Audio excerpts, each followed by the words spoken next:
Bueno, hermanos, vamos a continuar con la enseñanza que hemos estado llevando. Abramos primero nuestras Biblias en Efesios 2:19.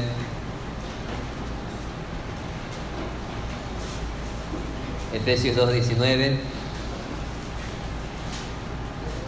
dice lo siguiente: así que ya no sois extranjeros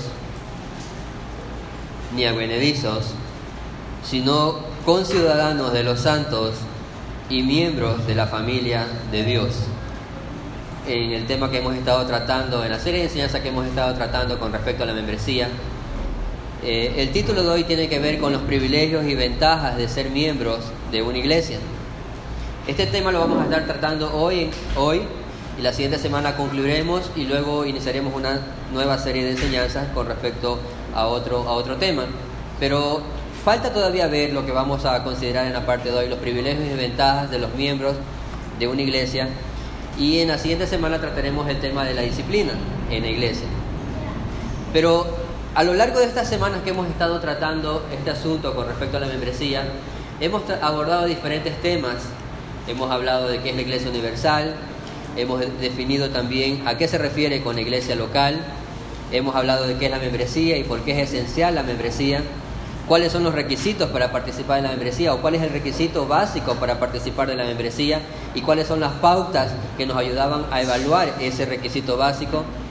Pero a su vez lo último que estuvimos viendo fue las responsabilidades que adquieren los creyentes al participar de la membresía en la iglesia local.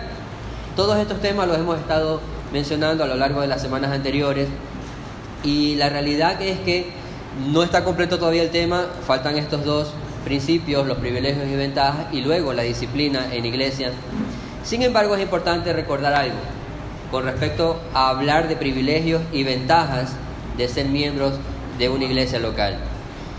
Todo lo que el cristiano experimenta en la fe, desde el que el Señor le salva, desde el que el Señor le concede un nuevo nacimiento, es un conjunto de beneficios, privilegios y ventajas que antes no tenía y no merecía tampoco, y que solo pueden ser recibidos a través de la fe en Cristo Jesús. Entonces, cuando hablamos de privilegios y ventajas, una de las primeras cosas que tenemos que tener claro es que no es algo que merecemos y tampoco no es algo que podemos demandar, sino que es el resultado de la gracia salvadora que hemos experimentado en Cristo Jesús. ¿Ok? Entonces, en ese sentido, privilegios, beneficios o ventajas mencionadas hacia los miembros formales en una iglesia local en ningún momento es algo que se puede demandar, sino que es algo que recibimos por la gracia de Dios. ¿Ok? Esa es una de las primeras cosas que tenemos que tener en claro. A su vez también, evidentemente, mientras más claros tengamos lo que implica la gracia de Dios o tengamos un mejor entendimiento de lo que es la gracia de Dios, evidentemente eso va a poder ayudarnos a considerar esos privilegios, esos beneficios y esas ventajas sobre una base específica. Por ejemplo, la ley de Dios, la ley moral que nos ha dado, es parte de su gracia, la cual nos ayuda, en este caso a los creyentes ahora, a poder dirigirnos por el camino correcto. Sin embargo, en este mundo, nadie tiene el privilegio de vivir una vida santa, de participar del sufrimiento de Cristo, de testificar de Él, de apoyar a los que predican. ¿Quiénes tienen ese privilegio? ¿El gobierno tiene ese privilegio? ¿Las personas comunes tienen ese privilegio? No, de este privilegio solo participan los creyentes, aquellos que el Señor ha concedido la salvación. Entonces, de por sí, el ser un creyente, el ser un cristiano que ha nacido de nuevo, ya es un privilegio, ya es un beneficio que evidentemente no lo merecíamos, sino que lo hemos recibido en la gracia del Señor. ¿Ok? Entonces, habiendo mencionado esto en primera instancia, veamos cuál es ese primer privilegio o ese primer beneficio que reciben los miembros en la iglesia local y de la cual pueden participar. Ese primer privilegio es que los miembros formales en la iglesia local tienen el privilegio de participar del sacramento de la Santa Cena del Señor. Repito nuevamente, uno de los primeros privilegios que tienen los miembros formales en la iglesia local es de participar del sacramento de la Santa Cena. Aquellos que han adquirido, que han nacido de nuevo por la gracia de Dios, y que como resultado de esa salvación que han experimentado adquieren un compromiso a través de la membresía con la iglesia local, tienen el privilegio y el beneficio de participar de la Santa Cena. Ese podemos decir que es el primer privilegio. Evidentemente, cuando se lleva a cabo la Santa Cena en la iglesia local, esto lo que hace es llevar a cabo una responsabilidad que Dios, o en este caso Jesucristo, dio a la iglesia, que debe de ejercer cada vez que se reúnan. ¿Quién estableció la Cena del Señor? Fue el Señor Jesucristo. ¿Qué se recuerda? ¿Qué se conmemora en esa cena? Bueno, se recuerda y se conmemora su sacrificio perfecto, su sangre derramada en la cruz, y a su vez también participamos de la presencia espiritual y real de Cristo en medio de nosotros. No física a través de los elementos, como ya hemos hablado con respecto a la cena, sino espiritual pero real. Entonces, de este privilegio, aquellos que forman parte de la membresía tienen ese beneficio y a su vez ese derecho de poder participar de la Santa Cena.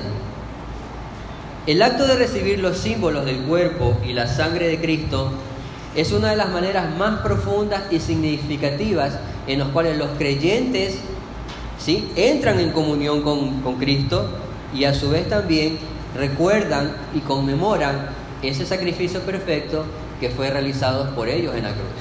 Entonces, la participación de la Santa Cena es un beneficio, es un privilegio, es un derecho que aquellos que participan de la membresía tienen. Imagino que la primera pregunta que quizás viene a nuestras mentes ahora es: ¿quiere decir esto que aquellos que no son miembros no pueden participar de la Santa Cena?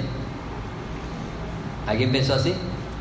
Bueno, quizás es una pregunta válida, y es una de las primeras preguntas que puede surgir a nuestra mente cuando decimos que es un privilegio y un derecho de aquellos que son miembros de la iglesia local participar de la Santa Cena. ¿Quiere decir que los que no son miembros de la iglesia local no tienen derecho a participar de la Santa Cena? Bueno, la realidad es que esta pregunta ha sido muy discutida a lo largo de la historia. Ha habido muchas discusiones con respecto a eso. No vamos a abarcar todos los argumentos pertinentes para eso ahora, pero sí quisiera que vayamos a algunos textos para ir respondiendo de alguna manera aquello. Mateo 26,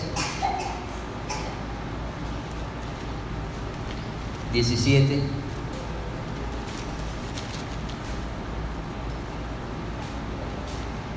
Dice lo siguiente, Mateo 16, 17. Aquí vemos el contexto en el cual Cristo está instituyendo la cena, y a su vez también, además de instituir la cena, la Santa Cena, está dando directrices implícitamente de quienes pueden participar de esa cena. Dice el versículo 17: el primer día de la fiesta de los panes sin levadura, 26, 17, vinieron los discípulos a Jesucristo diciéndole: ¿dónde quiere que preparemos para que comas la Pascua? Y él le dijo: id a la ciudad a cierto hombre y decidle: el maestro dice, mi tiempo está cerca, en tu casa celebraré la Pascua con mis discípulos. Y los discípulos hicieron como Jesús les mandó y prepararon la Pascua. Cuando llegó la noche, se sentó a la mesa con los 12. ¿Ok?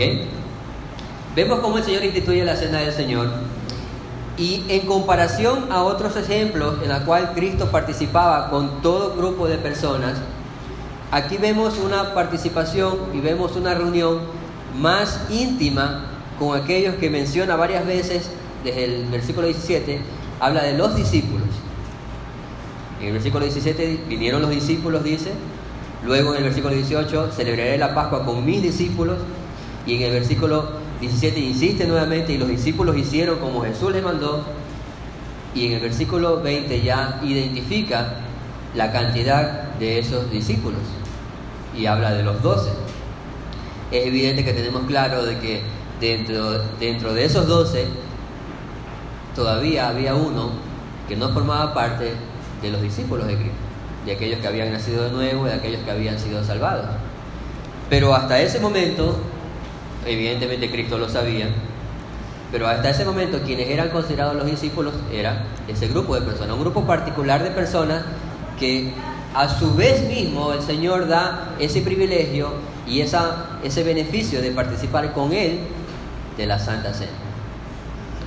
Veamos luego cómo la iglesia lo llevó a cabo. Hechos 2:41, luego de la predicación de Pedro y luego del llamado al arrepentimiento, a la fe, dice el versículo 2:41. Así que los que recibieron la palabra fueron bautizados y se añadieron aquel día como 3,000 personas y perseveraban en la doctrina de los apóstoles, en la comunión unos con otros, en el partimiento del pan y en las oraciones. Y el versículo 46 más abajo dice: y perseverando unánimes cada día en el templo y partiendo el pan en las casas, comían juntos con alegría y sencillez de corazón. La iglesia primitiva tenía una particularidad, que luego de haber sido salvados estos hombres y mujeres, empezaron a tener una comunión tal que no solo implicaba una relación de amistad o de cercanía, sino que empezaron a llevar a cabo adoración al Señor, porque si nos damos cuenta, en el versículo 42 dice: perseveraban en la doctrina, en la comunión unos con otros, en el partimiento del pan y en las oraciones. Cuando vemos esos elementos en esa adoración que ellos están llevando a cabo, ¿qué nos viene a la mente? ¿Qué elementos parecidos son esos a los que ahora tenemos como el culto regulador de adoración? Son los mismos, ¿verdad? Habla de que perseveraban en la doctrina, es decir, había predicación de la palabra, exposición de la palabra. Hablaba de la comunión unos con otros, habla del partimiento del pan, que es una referencia muy seguro a lo que es el compartir la Santa Cena, la institución que Cristo mismo había realizado, y habla de las oraciones. Entonces vemos cómo la iglesia, aquellos creyentes que en primera instancia empezaron esta primera iglesia, tenían ya dentro de su práctica la participación de cada uno de estos elementos, y dentro de eso la comunión de participar en la Santa Cena. Entonces lo que queremos decir hasta ahora, ante la pregunta ¿qué quiere decir? Quiere decir que los que no son miembros no pueden participar de la Santa Cena. Por lo menos lo que estamos viendo ahora en estos textos de manera breve es que hay una particularidad específica en quienes participan de la Santa Cena.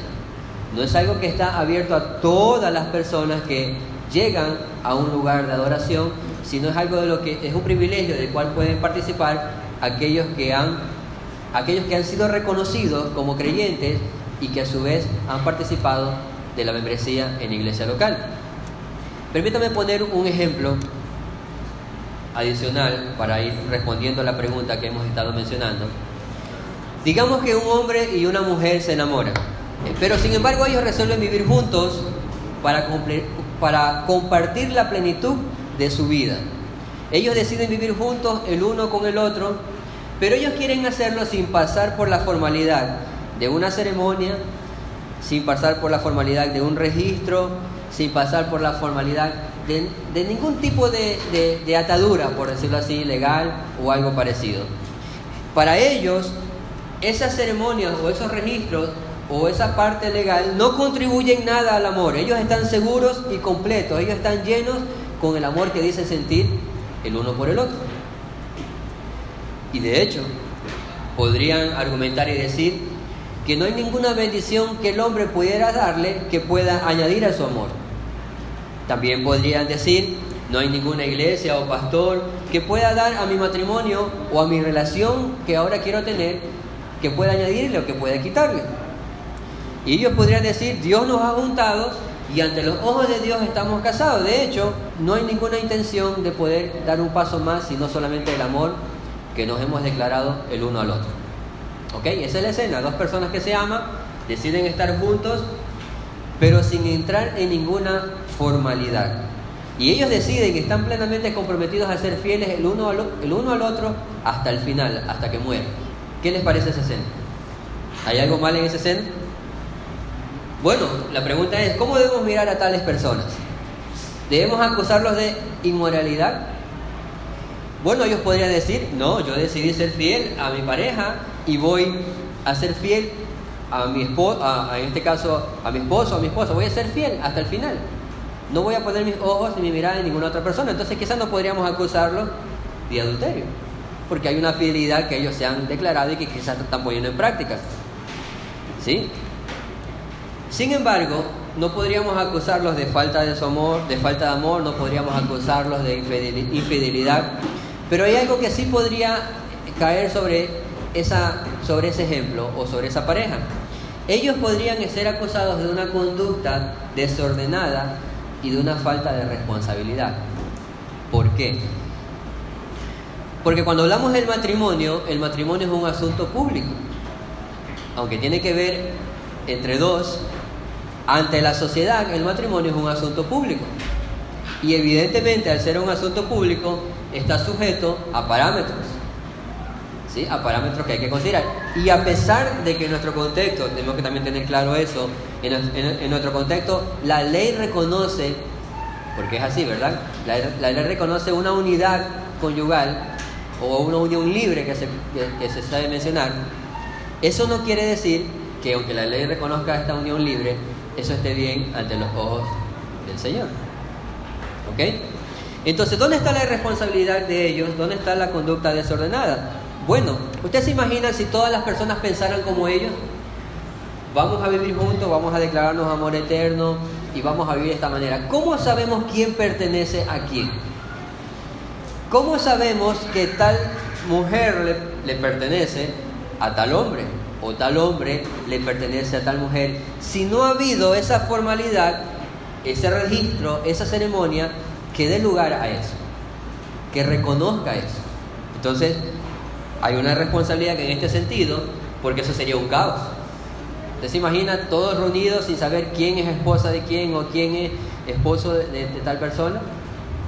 Entonces, en ese sentido, y porque el matrimonio es un asunto público, evidentemente existiría un caos. Esa actitud, a su vez también, quizás genera que estas personas que deciden vivir de esta manera, en unión libre, deciden vivir sin un compromiso formal, quizás delante del Estado o los beneficios que concede el Estado, a lo mejor solo esos beneficios son a gente que se ha casado, que ha pasado por ese proceso. ¿Ok? Trayendo esto a lo que estamos hablando con respecto a la Santa Cena, imagínese ahora un cristiano que decide tomar el mismo ejemplo de esta pareja y dice, bueno, somos salvos por la fe. ¿Verdad que somos salvos por la fe? Amén. Somos salvos solamente por la fe en Cristo Jesús. Y mi fe me ha llevado a amar a Cristo de tal manera de que ¿qué impide que yo participe de una intimidad con Cristo si yo digo que tengo fe en Cristo Jesús? ¿Qué impide que yo pueda participar de la intimidad, de la comunión en el partimiento del pan y la copa? ¿Qué impide que yo pueda participar de eso si yo he declarado fe en Cristo Jesús? ¿Acaso la membresía aumenta mi amor por Cristo? Claro que no. La membresía no aumenta el amor por Cristo a nadie, pero a su vez la membresía sí ayuda a identificar si realmente estamos amando a Cristo. Entonces, en ese sentido, un cristiano podría decir, yo no necesito de eso para participar de la Santa Cena o de la Cena del Señor, de lo que estamos hablando ahorita. No estamos dudando quizás del amor que pueda decir un creyente sentir hacia ese Señor. Tampoco podemos negar, Dios conoce el corazón, pero a su vez hay evidencias de la conversión, pero nosotros no podemos decir tal persona no es o sí es, a menos que los frutos lo determinen o lo muestren. No podríamos condenarlo por eso, pero sí podríamos hacer un juicio con respecto a lo mismo que estaba pasando con la pareja. Ellos tuvieron una conducta desordenada e irresponsable. ¿Cómo la iglesia, o mejor dicho, la iglesia no tiene derecho a saber quiénes son parte o quiénes son miembros de la iglesia? Claro que la iglesia tiene derecho a saber eso. El mismo ejemplo de estar reunidos todos y no saber quién es creyente o quién ha dado esos indicios de haber tenido una fe verdadera. La iglesia necesita saber quiénes son sus miembros. En el texto que leímos de Hechos, habla de que el Señor añadía a la iglesia a los que iban a ser salvos. La iglesia tiene derecho a conocer quiénes son esos hombres y esas mujeres que Dios salva. Pero a su vez también, ¿cómo pueden los ancianos cuidar de aquellas personas que viven de esta manera? O que deciden considerar la membresía como algo no relevante en la vida de iglesia. ¿Cómo saber a quién cuidar y a quién no? Entonces son aspectos importantes por los cuales, cuando hablamos de participar del privilegio o el beneficio de participar de la Santa Cena para los miembros, eso implica evidentemente que los creyentes debemos estar conscientes de que aunque el único requisito para participar el único requisito para ser creyente o para participar de la membresía es haber tenido una confesión de fe verdadera en Cristo Jesús, como hemos hablado anteriormente, esa confesión debe de ser examinada a la luz de las Escrituras por otros creyentes. Y cuando hablamos de esto estamos hablando de la membresía, de un proceso en el cual unos a otros nos examinemos y podamos examinar nuestra fe, podamos ver los frutos en otros creyentes, ellos puedan ver los frutos en nuestras vidas y a su vez dar testimonio, aunque no es infalible, pero dar testimonio de tal o cual persona de que es un verdadero creyente. Entonces, cuando hablamos de un privilegio o de un beneficio que tienen aquellos que participan de la membresía, es tener el beneficio de participar de la cena del Señor cada vez que la iglesia la lleve a cabo. ¿Ok? Efesios 2:19 fue un texto que leímos al inicio. Decía: así que ya no sois extranjeros ni advenedizos, sino conciudadanos de los santos y miembros de la familia de Dios. ¿Cuándo una persona pasa a ser un ciudadano? ¿Desde el momento en que nace?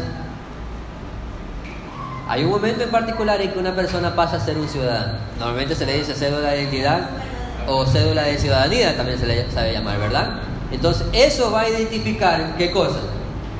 Que es una persona que ha nacido en tal localidad, en tal país, que tiene sus nombres, que sus padres fueron tal o cual, y algunas otras cosas que menciona en el documento.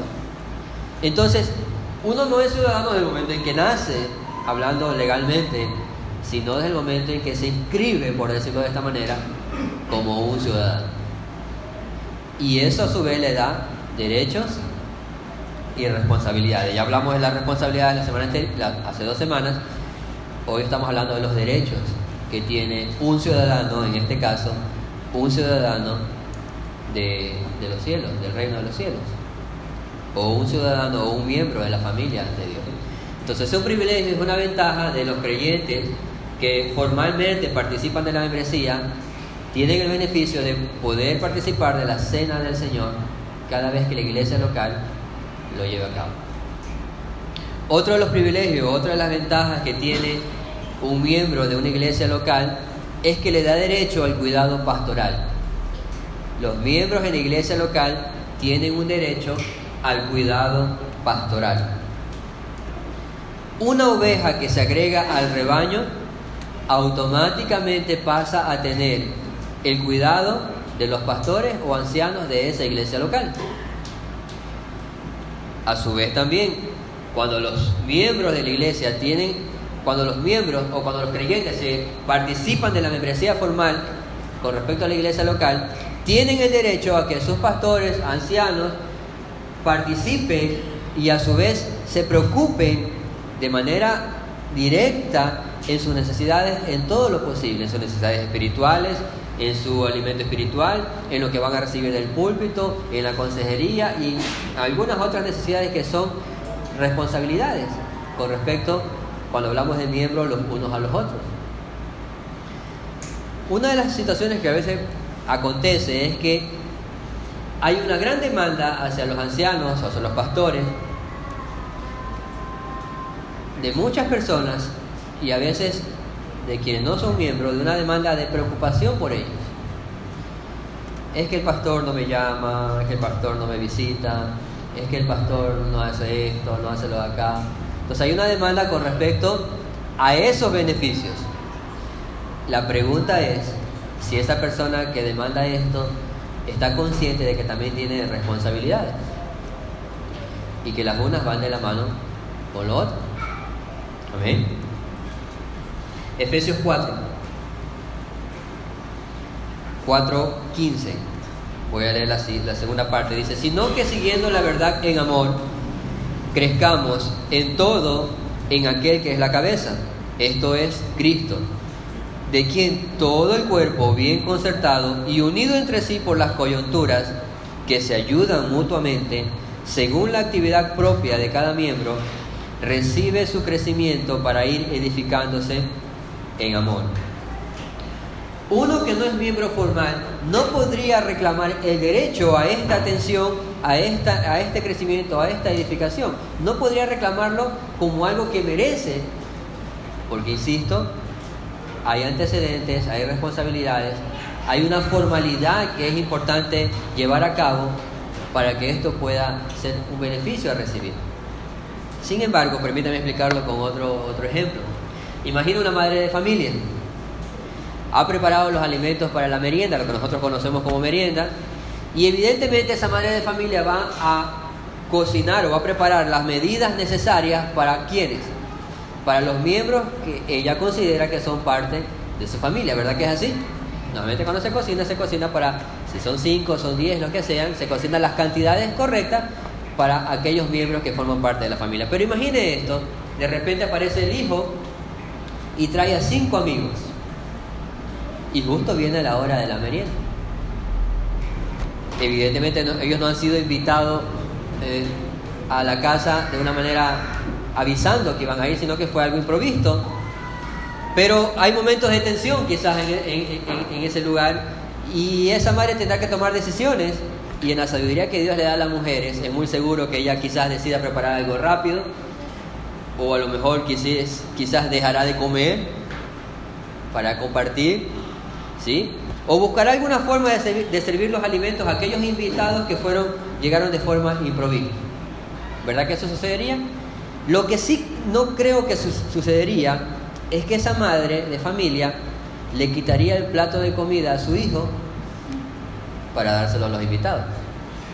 ¿Verdad que eso no sucedería? Alguien dice, no, yo sí haría eso por haber traído invitados. Pero no sucedería comúnmente, ¿verdad? ¿Por qué? Porque ese hijo tiene el privilegio de participar de esa mesa, y ese alimento fue preparado para él o para ella, ¿verdad? Entonces, en ese sentido, se buscaría la forma de dar alimento a aquellos invitados, pero sin quitar el alimento a aquellos que tendrían el derecho, en este caso los hijos que tendrían el derecho de participar de la mesa y que son miembros reconocidos de esa familia. Cuando hablamos de privilegios y beneficios con respecto a los miembros formales, en lo referente al cuidado y a la alimentación espiritual, es algo que no podemos obviar, es una realidad. Cuando vemos a Pedro hablando, o en este caso hablando con respecto a sobre quién se le va a pedir cuentas a los pastores, habla que se le va a pedir cuentas sobre las ovejas, y habla de que hay que cuidar y alimentar al rebaño.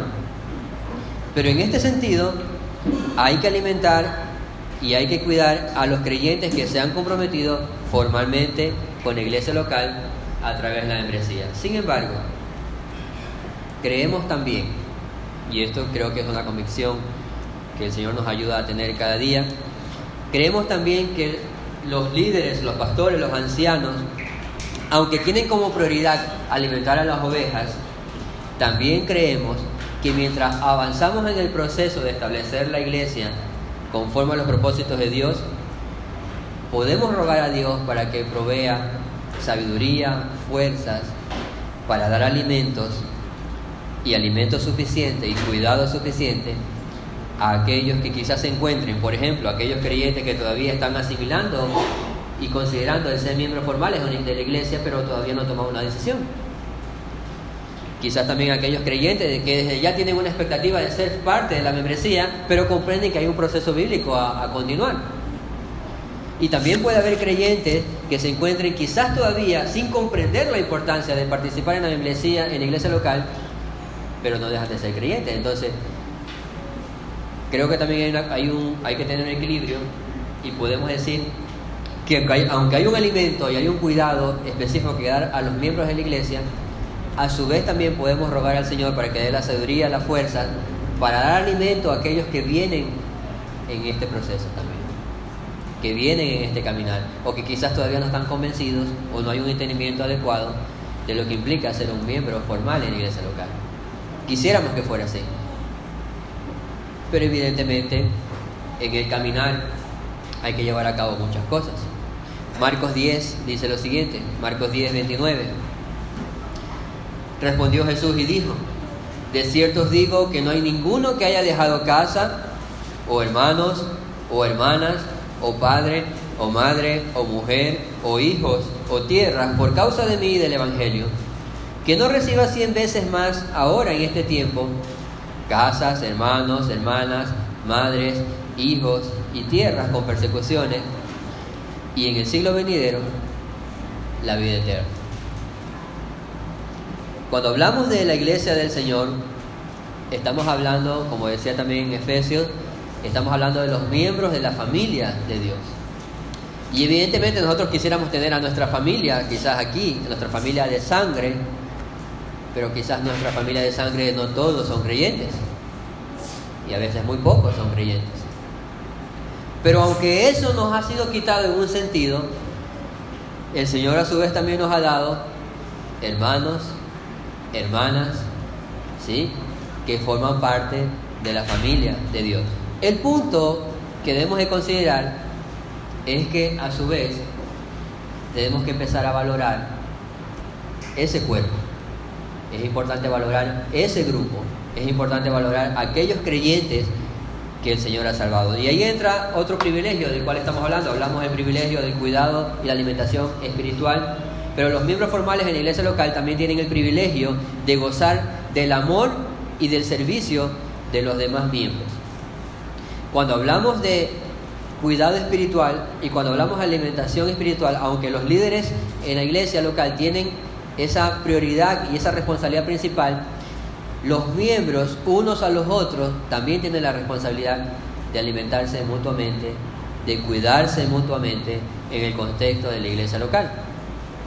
Entonces, el privilegio que un miembro tiene, el beneficio que un miembro de la iglesia local tiene, es ese: participar de ese cuidado, gozar de ese amor, gozar del servicio que nos damos unos a otros en el contexto de la iglesia local. Si hay algo que diferencia a la iglesia del Señor, o una de las cosas que la diferencia, es precisamente eso. Nosotros podemos ver afuera grupos de personas, podemos ver otras religiones aún, y podemos ver aún familias, hablando de familias de sangre, donde lo que menos hay es la preocupación del uno por el otro. Entonces, cuando hablamos de la iglesia local y de la membresía, un privilegio es que un miembro va a participar, va a gozar, va a experimentar y va a vivir ese amor y ese servicio hacia los demás, que él da y que él o ella recibe. Y ese es un privilegio que no lo vemos. Proverbios 18:24 dice, y que el Señor nos ayude a poder tener una amistad y una cercanía como esta. El hombre que tiene amigos ha de mostrarse amigo, y amigo además unido que un hermano. La amistad entre cristianos debería ser y es la más estrecha, o el lazo más estrecho que hay, hablando de amistad. Y es algo que se va a ir desarrollando y que la intención es que se vaya desarrollando en el contexto de la iglesia local. ¿Con quién más podríamos tener amistad de manera estrecha, de manera cercana, sino con aquellos con quienes nos reunimos para adorar al Señor? Entonces, al unirse a una iglesia de manera formal, una persona adquiere el derecho de recibir de todos los miembros ese tipo de amistad. Cuando yo participo de la membresía en la iglesia local, mi responsabilidad es participar, mostrarme hacia los otros miembros de la iglesia local con ese tipo de amistad, con ese tipo de cercanía. Hermanos, hermanas que están para ayudar, para amar, para orar unos por otros. Y ese es un privilegio y un beneficio de participar en el contexto de la iglesia, de la membresía. El último beneficio de los que hemos mencionado, hablamos que el primero era los miembros de la iglesia formalmente en la iglesia local tienen el derecho, el privilegio de participar de la cena del Señor. Luego dijimos que los miembros de la iglesia tienen el derecho a ser alimentados y ser cuidados por los líderes de la iglesia.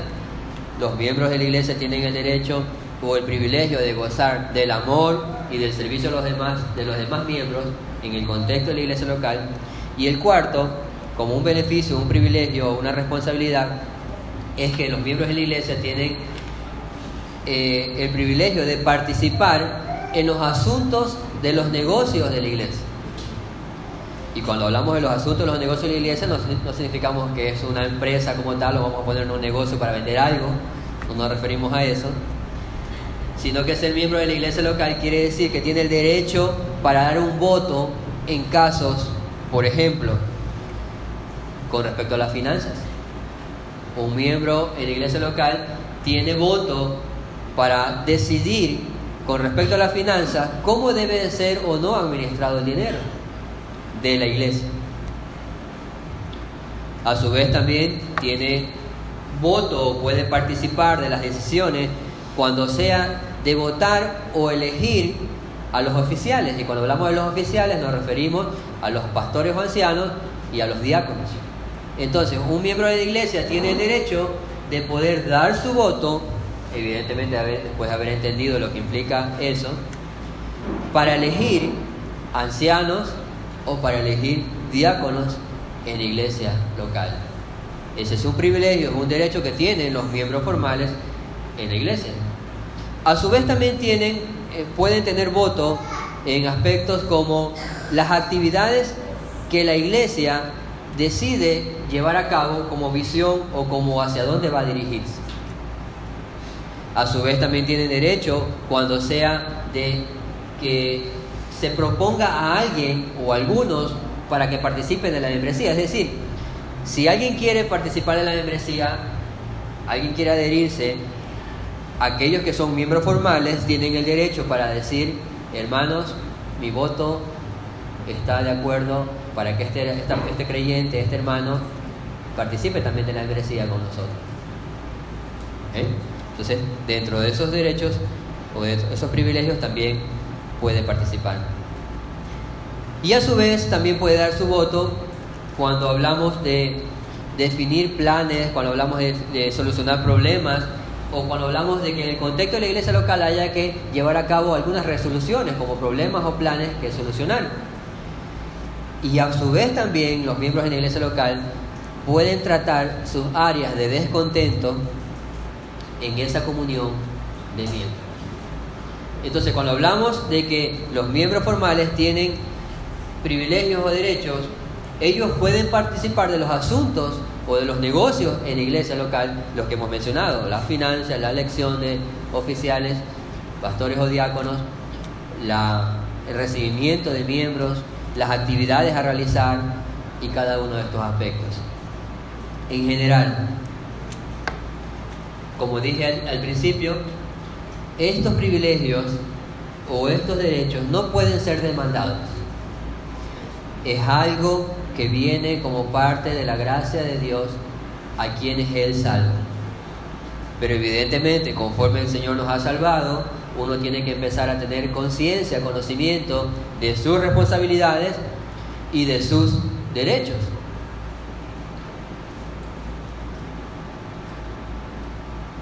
Termino con 1 Corintios 3.